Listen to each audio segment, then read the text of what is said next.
Hi, everyone. My name is Professor Stephen Friedman, and this is the Way Forward podcast.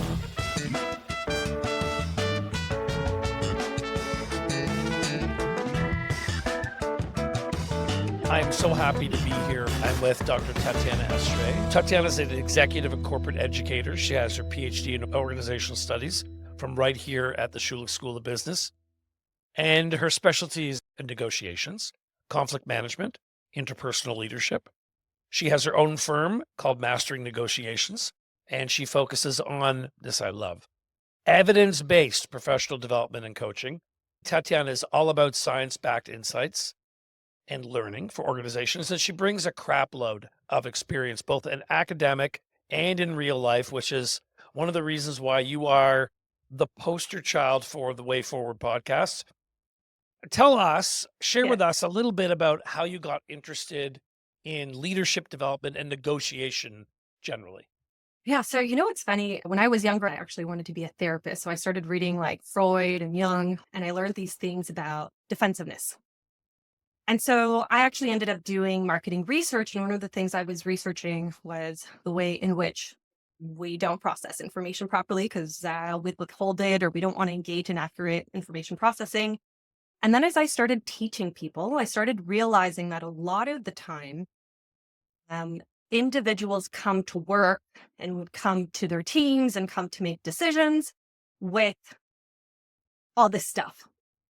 And then I started trying to figure out how do you make people more effective? And what I learned is it's not about strategy, it's all about removing the psychological blocks so people can actually accept the strategy.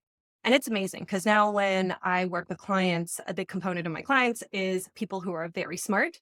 They get into leadership positions and all of a sudden they don't do really well because being an exceptional technical person has nothing to do with how you lead people. That's a completely different skill set. When I walk into corporations, people will be skeptical and they'll say things to me like, this is a people person. This is not a people person. I just have a gut feeling. I don't know. You have it. Maybe you don't. And I don't find that mindset very helpful because if you are a people person or what are you going to do with that? Nothing. The only way forward is to look at the science and to look at like what capacities do we need to build and to stockhold knowledge, to put people in simulations, to make them understand why it's important and to build up that capacity. And that to me is really rewarding because when you change how a person interacts in business, you change how they show up in their real life. You know what I love about what you just said? Aside from everything, um, the more you learn about how your mind and how our thinking is limited in Yeah. ways. The paradox is the more you see its limitations, the more you open up your limitations. I find like the higher up you go, you have to be really in touch with reality. And those leaders are actually very open to it. It's just a little bit of a level down where leaders sometimes feel like they need to prove something. And it always goes one of two angles. It's they're not attuned enough to the people around them. And they Mhm. got there by proving, by pushing, by achieving. But now they're hitting a cap and they know it's a cap and they want to make it better. So they're a little bit willing to try. And on the other end, it's actually a lot of people pleasers. And so those are actually quite easy to work with because they want to get better. But the thing with them, it's like they rose by, helping people by achieving a lot. But the problem is in order to keep moving up, you have to learn to say no. You have to do boundary work. You have to protect your team. And it's a slightly different skill set. It's learning about how to be more assertive while you meet your needs and other people's needs. I think some people that are listening might think, okay, so here's this person. She's here to talk about trust and relationships, but she's a negotiations expert. Like, why isn't she out there doing real estate deals or this kind of thing? So some people might think that's what negotiation is about. Yeah. It's not really the case, is it? No, absolutely not. And that is such a wonderful, wonderful myth to keep people not learning the skill set. Like if you think negotiations is for the boardroom for multi-million deals, you've missed the capacity to transform your relationships. You negotiate all the time with everyone. We're talking about your toddlers, your friends, your parents, your coworkers, everybody, right? It's any moment where two people want something and you got to figure something out. Where are you going for dinner? How are you going to get that task done? Are you taking on this project? Are you going to switch jobs? Every moment is a micro negotiation for us to improve on. God, yes. I never thought about it that way before. I guess what you're saying is, you know, negotiations, well, we got to do negotiations, but when aren't we doing negotiations? Like, it's like, isn't that dealing with people? Like, Yeah. So I think the wildest part is when I started learning this stuff, I was shocked that they didn't teach this in high school.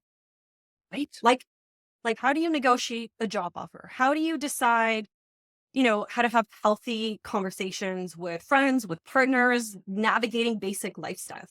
Like Your those are, friend group, your yeah. parents. When I show up and I teach negotiations, I always put it in the relationship context. If you're having multiple interactions with a person, you're trying to create value, not just for that interaction, but for an entire relationship. If you think about a tactic, and there's some people that watch YouTube, then they'll come in and they learn about this concept of anchoring, right? So anchoring is the idea that once you throw a number, you're kind of stuck and you're negotiating around. So they hear anchoring, they're like, great, next time I come to my client, I'm going to sit down, I'm going to throw a number, and then we'll work at it. That's great.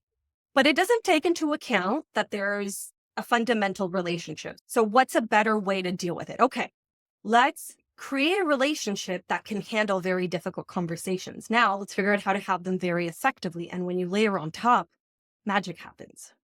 The Right. And relational, yeah, it is no secret to anyone that a relationship is not a collection of tactics, yeah. right? It's not a revelation for anybody that's listening that knows a little bit about business that relationships are at the heart of business. And it won't shock anybody that trust is a huge part of that. But what is the part that gets missed when we think about trust being part of relationships that people are missing, maybe? So there's a few things. The first is that there is a formula for trust, which I love teaching because everyone knows trust is important for leadership.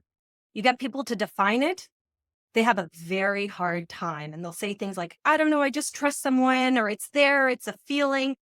Feeling's part of it, but that's not actually trust. Trust is broken down into four components, and I love teaching it in a formula.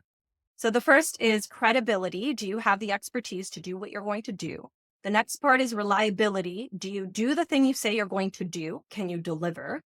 The third one is likability, which actually has more to do with emotional connection divided by selfishness. Do you use those capacities to only serve yourself? Because if you do, you're a wonderful person who takes advantage of people and no one's going to trust you. So the more senior you go, the last thing to solidify in your reputation will be reliability. Right. Because you make all sorts of promises, the organizations will change their mandates. You have to tell your team that say, scrap the project, go here. So for you to be able to give your team certainty in those moments of change is very much a skill that has to be learned in time. The other thing is the more technical the field, the more people forget that the likability component is very important. Right. I come into Excellent. the office, exactly. I don't want to spend time with you. I want to go home and be with my family. I'm not here to make friends, No, right? we're not here to make enemies either, but that's the core component. Because if the good times you don't have trust, during bad times, no one's going to follow you or be persuaded by you. So it's really important to solidify. I'm intrigued by the formula. I Yeah. think it's great. And you know what's great about a formula is replicability. I mean, otherwise we're just floating around in the conceptual. Hmm. But a formula is what enables someone to use a cool idea that comes from science. Absolutely. And the beautiful part is that not only is it replicable, it's predictable. So I know for a fact if you don't have that likability component, over time you're not building as strong of a relationship as you could. It's like you need these things to get the thing, but if you don't have them, it doesn't guarantee you're going to get it. So we know that if you don't have likability, you're in trouble, but it doesn't mean that if you do have it, everything's going to be fine. Absolutely. And I'm sure we can all have wonderful examples of people that we like that we'd never do business with, right? So we got credibility, we got reliability, we got likability. Okay, and then we have this selfishness. But so let Yeah. me start with credible. What do people do to become more credible? So part of it is your expertise and how you communicate. when you're starting a relationship, it's actually the most important thing to do because it's like your street cred for your business. What's interesting is people that come from spaces where they try to be humble and they don't like to brag, they don't actually like to give their trust cues. They don't like to brag, their credentials, how much money they made, how many projects they closed, what they did. All those things are not bragging. Those are actually just speaking to your accomplishments in a technical space. So it's really important to figure out how to convey that professionally and just to have it like flow out of you naturally. I That's love really this. important. Yeah. Oh my God, this is so important for some students. I hate to see young people thinking that their accomplishments, the things that they're good at, their previous experience that is not huge in terms of quantity, I'm bragging, I'm, being arrogant if I speak about those things. And to your point, it's not the talking about them, it's just the way you do it. Absolutely. And it's kind of interesting. So for students, it's very important, but even senior people sometimes don't do that because they think it's going to intimidate people, but actually all that does is give people a sense that, yeah, you know what you're doing and maybe I'm in good hands here. So at all levels, we want to be able to sprinkle that so people just know, okay, you got the street cred. You can do it. It's so important for people because in some elements of many businesses that I work in, it's like this people are sort of thinking, geez, if I talk about my accomplishments and what I'm good at, that's a bad thing. And never thought it was. It's not a bad thing. It's a good thing, right? And I always use the example, if you're going to build a bridge and I was hiring someone, I'm not going to use someone who's not an engineer. And it feels so obvious when I say that, but there's the equivalent for you in your space. So you need to show, yes, I can do this and here are my credentials. Otherwise, don't go near my bridge. You're not building it. Right. Yeah. And so people will say, well, wait a second. I want to show that I have credibility, but how do I also show that I'm willing to learn from my client or my whoever? How would you sort of make space for both of those things? Yeah. So I have this little secret tool. It's called Tell Me Your Success Story. So Mhm. anytime I meet a client, I have my credentials. I do my really quick pitch. Here's what I am. Here where I did my school. Here are the different clients. I really want to know about you and what is your success story. And you're going to do two things specifically. You're going to extract important information from that person Right. about what matters to them. Because your expertise in many ways has nothing to do with you, everything to do with the value you give to that person. The second bit, when people talk and you're listening, you're starting to strengthen the relationship. So after the person articulates their best case scenario for working with you, you say, okay, let me tell you how I fit in and how I'm going to help you. And then you put in your credentials back in Right, right. to their So success story. it's not look at me. It's, hey, notice how the things that I might be proud of are things that would help you be better, meet your needs, etc. It's a fit thing. It's not a look at me thing. Exactly. Exactly. And Yep. so like in my background, I've done research and I'm an educator. If I go into a client that wants me to coach, they don't care about my research. And that's fine because it's not relevant to them. So I pull up my educational expertise. I talk about how many clients, how many years, success stories, and it makes sense for them because it basically just says, I can help you deliver at the level that you want. That has nothing to do with pride. It's actually everything to do about pragmatics. Pragmatics. We're engaging in Pragmatics. problem solving scenario. Let me just give you the information you need. That's what Yeah. it's about. And you know what? The more we keep on coming back in my mind to this word relationship, like who doesn't want in any element of our lives, who doesn't want to be in a relationship in some way with somebody who A, is good at some stuff, B, knows what they're good at, and C, can think about and work towards finding out how to apply that to what's in front of them. Like, A I hundred want to know percent. that. No? 100%. And that shows a level of engagement that clients, but really anybody, like that's a pleasurable interaction. It is. The yeah. I love it. And I think this is so important for confidence.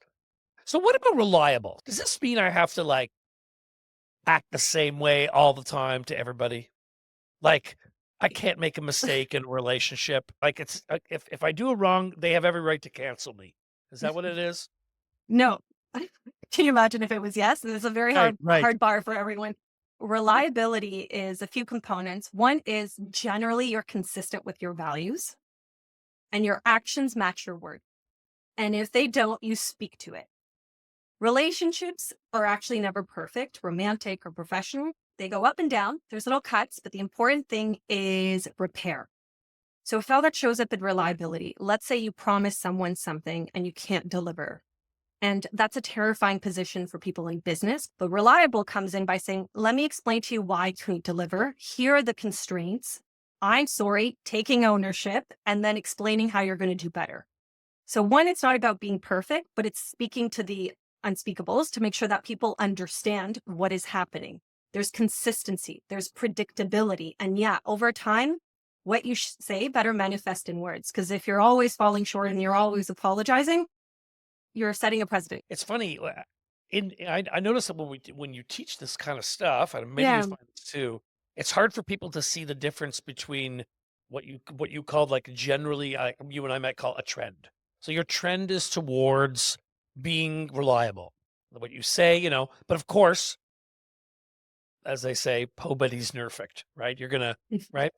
But it's like there is a middle ground, everybody, is the Yeah. thing between I always do this, make this mistake all the time, keep on doing it. And I'm a human and I'm going to own my stuff. I'm going to make a mistake and I'm going to own up to it. I'm going to apologize. I'm going to explain myself, not making excuses, but explain what's going on.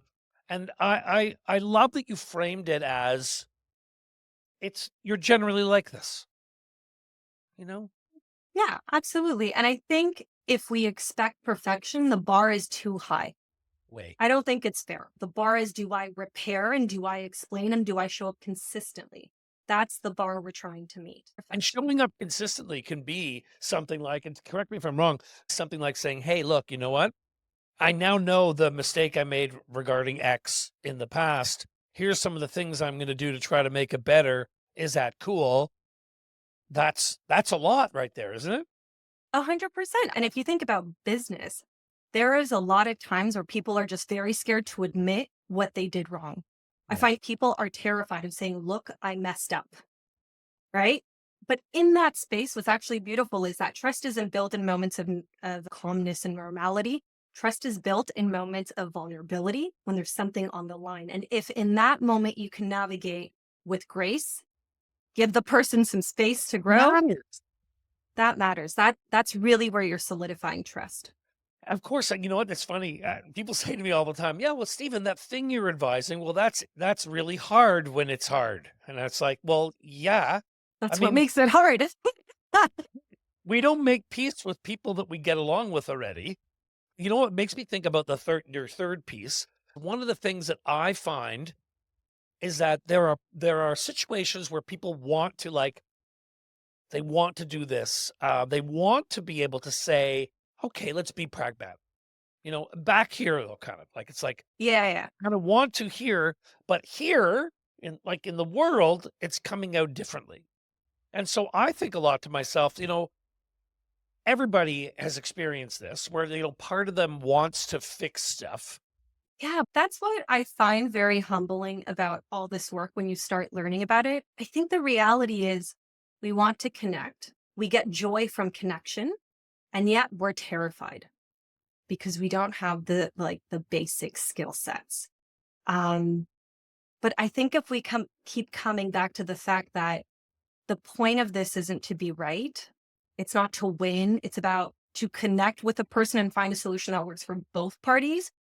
You slowly find your way to the space of connection and solution and a proper negotiation outcome, which is our Yeah, elusive yeah. and important win-win. Yeah. Slowly, right? How can we edge along slowly to make that reaching out to make it better? How can we make it easier for people? When people say to me, tell me what emotional intelligence is in one sentence, I always say Okay. it's making things that are difficult easy for the other person. That's awesome. Yeah. And so I really Yeah. like that way of thinking about it. And so that's what brings me to likability. So Hmm. likability, I think, makes things that are difficult easier. Is that sort of what it's about, or is it just about being nice? Okay. I think you're getting at it. And I'm going to share a really quick story. So when I started studying negotiations, I went and I interviewed Bay Street lawyers and I interviewed junior and senior lawyers just to Mm, see how did they involve in their negotiation strategy. All the junior lawyers were very aggressive because they didn't realize that their bar was very small. So they had no relational awareness. Over time, you start negotiating against people you know. 70% is about only lawyers that you know. And all the senior lawyers were very relationally aware, relationally strategic. And what they said is, what you want to be able to do is fight very hard in court and then go to the bar and have a drink. And this is exactly what you're saying. In the moment, can we have the difficult conversation? But no one disrespects each other. And then we go, we high five, we say, good job, how are the kids? And you keep going. Likability is, I think, a buffer. It makes it so when you're having difficult conversations, you know the relationship is not on the line. And so you're talking about the thing. You're not talking about disrespect to each other. You're not battling over who's going to get what in the outcome. You're just, again, solving the problem. right, It's like it right. makes the difficult conversation a little bit easier to handle because no one's ego is on the line in many respects. It makes me think of a good fight. That sounds Yeah. terrible, but Yeah. it's I like love that. Yeah. when you're working out, you're dealing with money or business or somebody getting hired, or it's big stakes, right? So Yeah. can you handle the tough parts of those big stakes without feeling like everything's at risk? Yeah. And I think sometimes, like, the more experience we have, the more perspective we have. No one negotiation interaction with your, business partner is going to make or break a relationship. But if we bring that to the table, if we have to be right in this moment, you're going to be fighting a lot for that moment at the expense of the relationship. What about minimizing self-interest? So I should not care about myself anymore? So actually, it goes back to the beginning of our conversation. Like the two trends that I see in this space are people that are very selfish going into aggressiveness and individuals that are people pleasing and completely denying themselves. But the bottom line of that trust formula is fighting strong for your interests and for other people's interests, which is to say, to care about you as much as you care about the other person, to have a unit, an us in that problem solving scenario. We don't want selflessness because, quite honestly, leaders that don't protect their teams are not people we trust. If you can't protect your interests, how are you going to protect the people under you? And I want to caveat here that when I train, I don't train on compromise. I don't train on meeting in the middle. I talk about getting core needs met. Not everything, but the core need in the scenario needs to be met for both people. Otherwise, it's going to fall through in the implementation phase or in future Right. By the interactions. way, sometimes there is incompatibility even in that, yes? Like, it's just I've gotta walk Yeah. away. And that's okay. That has to be an option.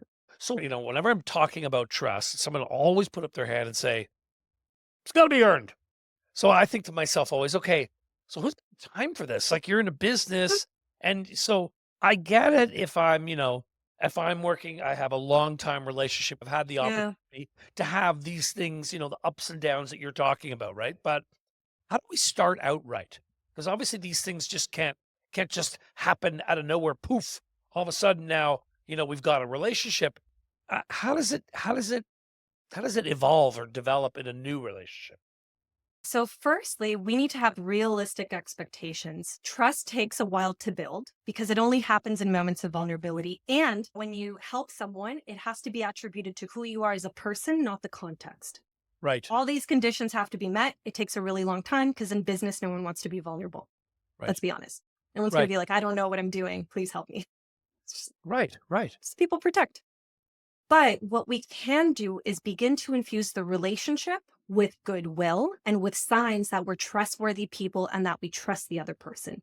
And that happens, I would say, at a very biological level with your body. With your body. I know it sounds wild.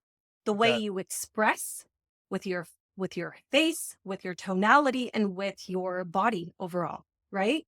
And what's really cool is when you see two people sync up on the subway, You can tell the quality of their engagement. When we meet new people, it means we have to be a little bit more expressive. You know, in business, sometimes we have these funny myths of withhold information, withhold your body posture, don't show, do Don't the give poker away your face, don't show cards. anything. Poker face. Yeah. Yeah. But that withholding of emotion is considered stonewalling. You're not giving someone emotional cues, which typically means you're being competitive or you don't trust the person. These types of things start creating the building blocks of what will be a trustworthy relationship. Your Right. willingness to take a risk later. Interesting. As you talk about this, a couple things I'm thinking about it. Being able to be happy for other people's accomplishments. And so I think that's a big part of this introductory kind of thing that you're talking about at the beginning of a relationship. Like to really probe, show interest in what that other person is talking about. Like, oh, Yeah. wow, to tell me that sounds amazing. Like, so you started off here and you ended up there. That's so fabulous. And I think it is so important to learn more about how to be excited for others. I think the core of what you're saying is be interested. Don't be interesting. When someone's excited about something, ask, like, tell me what that means for you. Why was it so hard to achieve? What is that going to do for you? How are you going to build on it? Like, tell me more. Tell me more. Like really basic open-ended questions to really get at the core of that person. These are things that we don't think about because sometimes people think that to validate someone, they need to make it about themselves and validate a statement. Oh, Right, I see why you're excited. I did something like that too. right, right. That There's an author that I really love. Have you ever heard of David Brooks? You would really like him. One of the things he talks about the idea of not being what he calls a topper. And so a topper is like, when somebody says, "Oh, my toddler was really acting up today and it was hard for me." And the other person says, "Yeah, I remember when my kid used to do that. We used to do the blah, blah, blah." And you're like, "Well, wait a second. yeah. Let's just." Yeah. And you know what to me is unfortunate about it is the person saying, "Oh yeah, I remember when my kid was like that." Even though the perception might be, "Why are you taking the light away from me?" That person who's saying, "Oh, I remember when I had that problem," that might actually their intention might be good. They just don't know what they're doing, which is why they need your help. So that actually leads to a really interesting conversation about intention and impact. I think a lot of the time people are really good natured. They have tons of wonderful intentions. At no point do I typically meet people where they're like, I'd really like to suck the spotlight of someone. I want to be the star player. That is not what people want to do. That is what people unfortunately do because they don't realize how they're landing for other people. That's Right. that's just unfortunate. It's a And little so they just self-awareness. Yeah. they don't see it. They don't see it. And to me, I find this very humbling because I've done things, we've all done things, okay? Yeah. I've done things where I know my intention was good, but it just never landed. Still on me, even though Mm, my intention was good, right? absolutely. Absolutely. Then what's cool is if we go back to the science, we can start thinking about what do good relationships look like. So if I tell you, for example, ask two questions, then validate, then share, there's a moment in which there can be a small intervention that you can start holding yourself back, even if your intention is good. Because if your intention is good, it should be about the other person. And you can start doing little interventions to just get better at that thing. I love that. The wanting to is just the start, right? Yeah. Yeah. But it's an important start. You gave us some good fixes for this. What can people do to build trust quickly? So you mentioned a few things. What else is a key in there? So, one thing I do want to separate is the idea of familiarity or the years you've known versus actual trust. Mm, Fundamentally, very different things because yeah, how you use that time is very differently in your close relationships or not. And yeah, if you keep the same dynamics going, trust isn't going to magically evolve. It evolves with very explicit behavior. So, for example, when we're starting a new relationship, we're laying down the credibility quick. We're laying down forms of likability. We're asking about people. We're following up. We're showing that we care about people by literally asking, what do you care about? How can I help you? And then showing up. Interestingly, If you're not getting trust cues back, that means a few things. That means that they don't trust you or they're taking a competitive stance with you. So if they don't trust you, you have to pause and say, what is happening here? Can I talk about it? I feel like something's off. I can't put my words on it. Can we talk about it? And we know that even the way people build trust across cultures is fundamentally different. Like there are some cultures that are very expressive, and there are other cultures that are very cognitive. Knowing that nuance is really important because if you do not, you will misread people and add Mm. things to the narratives that do not exist. However, if it's a competitive person, if you paused, if you tried, if it's not that and they're competitive, you have to switch your strategy. Because one of the worst things I see in business is very kind people, people pleasers going up against competitive people with the same tactic. They keep being nice and they think that niceness is going to change the other person's behavior. While that may, with a person that has reciprocity norms and a person that's trustworthy and a person that cares about relationships, that will work. With a person that's very competitive, transactional, that will not work. And to get what you need, fundamentally different strategies. So I think it's really important to separate those two groups too. Wow. So that is crucial because so you can overtrust. You can overtrust. And in fact, if you've been deemed a trustworthy person, there are some people that will tell you white lies, lies from omission, because they think you're going to believe it at their benefit. So Right. it's really important in business to trust and verify. Always give the trust cues first. Be very free with that. It's only in your benefit, but always verify and protect yourself as you need and as you go. Adjust too. If someone breaks your trust, address it and then keep going as appropriate. I like that a lot. And that's important because I meet a lot of people who fall into that category. I think I used to when I was younger be a bit like that. You're saying it's really about like reading the room a little bit. Like, Yeah. Yeah. Yeah. And you know what's wild? You might have done it when you're young. I have met entrepreneurs starting businesses that gave $10,000 worth of product to a supplier that lost it 3 times. And when I met them, I was like, why did you keep going that second and third time? There were no conversations because they were really scared to have that conversation. That's an entrepreneur. I've even walked into really big companies. We're talking about multi-million deals where a client just doesn't want to pay the invoice.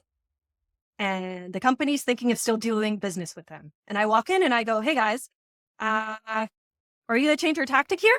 They're like, no, right, no, the client's being really nice. This is happening. That is happening. I'm like, guys, I think we're in a different territory. We're not in a trusting territory. We're in a competitive territory. So let's right. switch tactics. And it's wild. People, in some situations, we want to trust, but blind trust, it opens you up to being taken advantage of. And I do not advocate for that at No, all. At all. no, That's not, no.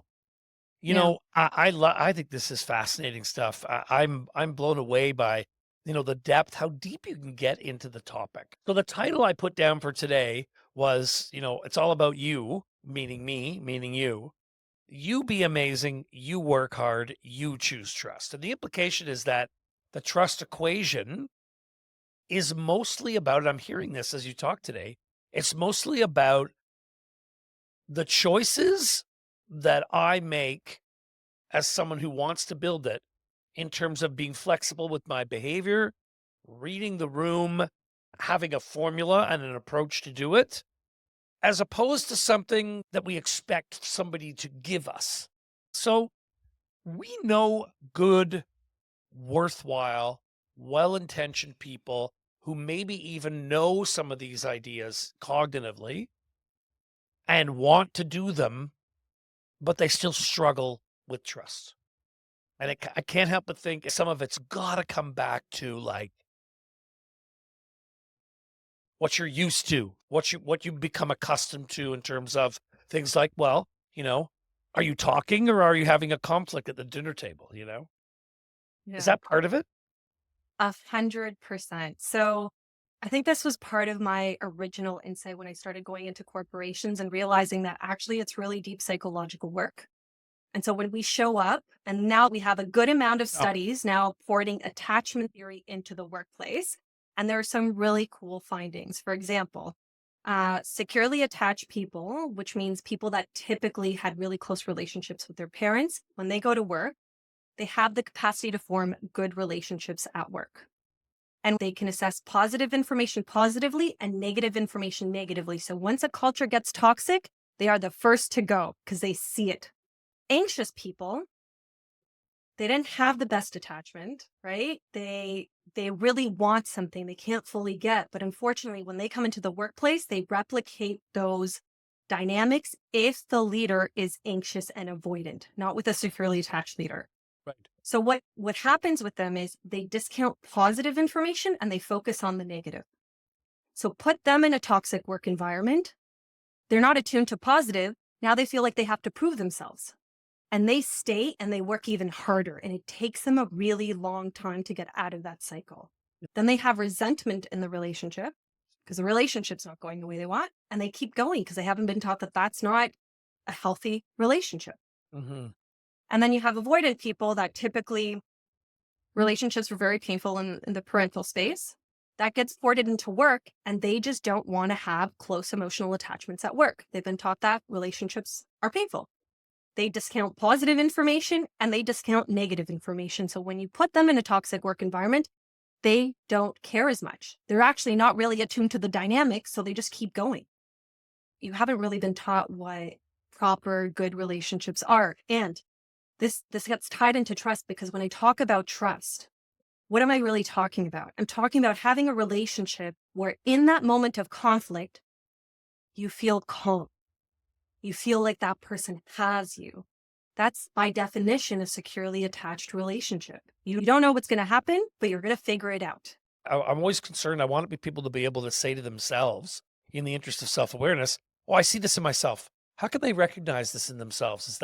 Do they have to, do people have to do, for lack of a better term, some self-work and look, and People are really good at being honest. So, for example, I was leading a workshop and we had a people pleaser, which typically falls with anxious attachment. And I asked her because she has an issue with boundaries. And I go, if I were to play the game of statistics, I'd say you have a hard time with boundaries outside of work too. She goes, yeah. there you If I go. were to play with statistics, I would say historically, you weren't taught to hold boundaries or someone was a little bit too imposing. Yeah. Okay. Now let me explain to you why that's disempowering to you. I think when we frame it like that, just to understand the lineage, it really empowers people to want to shift. It's not of interest to you to have your boundaries bashed. It's not instilling confidence in your team. You're overworked. You want to go home and play with your little kid. Let's talk about building your assertiveness skills because that's going to Right. serve you. And yeah, people get motivated when they realize where it comes from. One of the things that you said to me when we spoke last was like, it's your approach to trust is shaped by how people move through the world. And I really love that. I thought that was so smart. Is that what Yeah. Yeah. The reason why I don't do like therapy in my workshops is because I'm not interested per se in delving into the past. Because what are we going to do? We're gonna have lots of conversations about feelings, about what happened. While important to change the moment, to change like today and how you show up, it comes in actions because people respond to your actions. So all I want you to is to be aware so that you can choose a different action. The work in business is different actions. And there's the freedom, there's the ability to grow and move. It's like being scared and do it anyways. You're scared to set a boundary, that's okay. Let's do it anyways. Let's be playful about it. Let's be scientists. Let's experiment. Let's see what happens. And in there, the environment will give you feedback.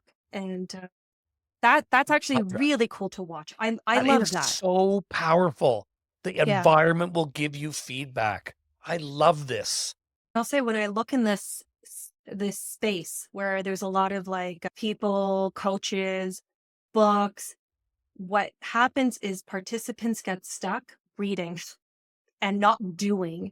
And then you get a full host of people that have taken workshops and gone places and they think they know, but they haven't actually done anything about it. And skill acquisition is in the behavior, in the doing. So I love this. I love action and I love this like experiment. Let's try it. Let's be social scientists. I love that you have that approach. Let's go and try it. See what happens. The core of what we're talking about is growth mindset and just being willing to play with your life and the world. And like, it can be really joyous instead of laborious. And like, I try to bring that in in the way I teach and in the way I educate. Do we get trust from setting boundaries, thinking about how we show up, all these things that you've mentioned? I guess we maybe have to sort of shake some of our assumptions about those things. Boundaries, how we show up, and doing the work ourselves. Yes? Once you start shifting, that dynamic's going to shift. But there will be some people in which that dynamic is not going to shift. And now you know you have to change. But I always say start with you, like do an earnest effort with you. Don't say it's the other person. Most of the time it's you. Yeah. I'm an optimist. The capacity for people to do things that they really want to do, to make changes in their behavior, to be flexible, to get the outcomes that they want and desire is immeasurable. I'm not going to say it's easy because it's not. We have the ability to do these things. Even those of us that are currently having a hard time with things like trust. Yeah. I think that's just such a beautiful and empowering message. So people are thinking, "Oh my God, Tatiana is brilliant," and you are. And how can they learn more about you and what you do? All right. So you can follow me on LinkedIn. I actually have a master negotiations page where I post kind of what I'm thinking about for that week or after an engagement. You can go to tatianastray.com. I have a newsletter. I have a blog. You can go to my company websites. But if you go to my name, there will be a link there. I try to do thought leadership and just share, practical evidence-based insights because I think we are in need of it. And I think science is very hopeful. I think it's a beautiful roadmap to the place you want to be. So 100%. I love sharing it. I love science. Okay, so my rapid fire fun questions, okay? Yeah, Okay. So superpower, flight or invisibility? flight because freedom, period. Right. Like a bird. 100% like a bird. Awesome. Awesome. And okay, so somebody comes along and says, "Hey, Tatiana, I've got this time machine. Where do you want to go, past or the future?" The future. I don't know what it's going to be like, but it's actually kind of exciting. I feel like we're in a very cool time in history where technology is going to change. Who knows if we're going to go to space, but like our future people will. So, it'd be so nice to be able to see like what that looks like. Yeah, yeah. And you know Yeah, what? I think that's rooted in your inherent optimism, you know? that's true. And There'll it's be humans around to observe. 100%. Okay, and my third question is such an important one for me. Cake or pie? Cake, always cake. Always cake. It's technically hard. It can be beautiful. It can taste well. And when executed, it's not about the sugar, it's about the flavor profiles. I am a big fan of cake. Well, wait, buttercream, not fondant. No, no, right. Butter, sugar, flour. Let's go. All of it. Okay, Gluten, nice. Nice. Okay, and chocolate, you like the chocolate? fruits, everything. Okay. Everything. Let's go. Oh, I love that. That's amazing. That's amazing. Thank you so much. This was so fun. This was such a pleasure. Thank you so much for having me. Okay, I really enjoyed it. I feel like there's a lot more to talk about. Okay, Thank you. awesome.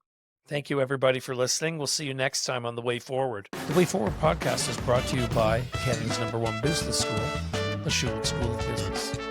See you soon.